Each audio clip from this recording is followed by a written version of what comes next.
Devocionais a Bíblia toda em um ano. Hoje, Ezequiel, capítulos 22 a 24. O capítulo 22 de Ezequiel continua as denúncias do Senhor contra o pecado de Judá. A intenção do Senhor agora é mostrar como Judá, como Jerusalém, se tornou uma cidade sanguinária, idólatra e corrupta.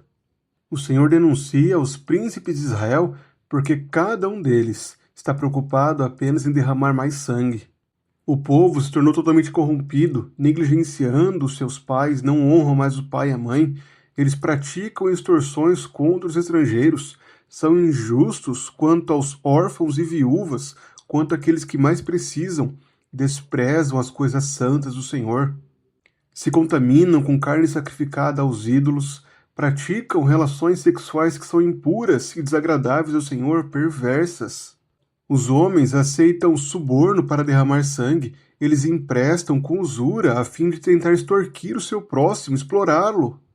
Todas essas acusações têm uma base muito clara para o Senhor. Eles se esqueceram do Senhor. Por isso, o Senhor prossegue, mostrando que ele agirá com Jerusalém como um forno de fundição. Todo aquele povo era como a escória da prata. Ele então aqueceria o seu forno e queimaria a cidade, a fim de purificá-la, de tornar a prata daquela cidade ainda mais pura, tirando totalmente essa escória, esses metais que não serviam para ele. O capítulo se encerra relembrando como os próprios líderes da cidade estavam corrompidos. Os sacerdotes transgrediam a lei do Senhor e profanavam as coisas santas. Os líderes que deveriam proteger o povo agem contra eles, fazem o mal. Os profetas, responsáveis por comunicar a palavra de Deus, agora tinham visões falsas, falavam mentiras, diziam assim diz o Senhor, sendo que o Senhor não tivesse falado nada a eles. No capítulo 23, o Senhor continua denunciando o pecado do seu povo, agora pela imagem de duas jovens prostitutas, de Oholá e Oholibá. E o próprio profeta interpreta quais são essas mulheres. No versículo 4 ele afirma que Oholá é Samaria e Oholibá é Jerusalém. A partir disso, o Senhor começa a denunciar o pecado de Oholá, o pecado de Samaria. Samaria começou a se apaixonar pelos seus amantes, pelos assírios, os seus vizinhos, e por isso se envolveu com todo tipo de idolatria. Ela se contaminou com os ídolos e não abandonou a prostituição que havia começado no Egito. Por isso o Senhor a entregou nas mãos dos seus amantes, fez com que os assírios a destruíssem e expusessem a sua vergonha. Oholibá, Jerusalém, que deveria ter aprendido com a sua irmã, não aprendeu. Ela prosseguiu no mesmo caminho e cometeu prostituição ainda maior. Ela multiplicou as suas prostituições, lembrou-se da sua juventude no tempo em que estava no Egito contaminada. E por conta disso o Senhor declara a Oholibá, a Jerusalém, que ele despertará contra ela os seus amantes, fará com que eles a maltratem, com que a desprezem. Eles trarão o furor do Senhor contra esse povo, contra essa prostituta, Jerusalém. O capítulo 24 se passa justamente no dia do início do cerco de Jerusalém pelos babilônicos.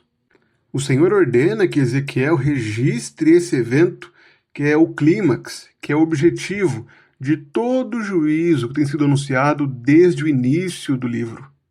Neste registro, o Senhor compara Jerusalém a uma panela cheia de carne, porém marcada pela ferrugem. A presença da ferrugem é um símbolo de quão sanguinária era a cidade de Jerusalém. A ferrugem era como sangue injusto derramado no chão da cidade. O Senhor aumenta mais e mais a lenha. Por causa da imundícia, da perversidade da cidade, ela não se purifica, mas o Senhor a manterá no seu juízo até que seu furor seja satisfeito e assim ela seja plenamente purificada. O capítulo se encerra com mais um sinal para o povo. Agora o Senhor faz de Ezequiel mais um símbolo para eles. A morte da esposa de Ezequiel não deve ser lamentada.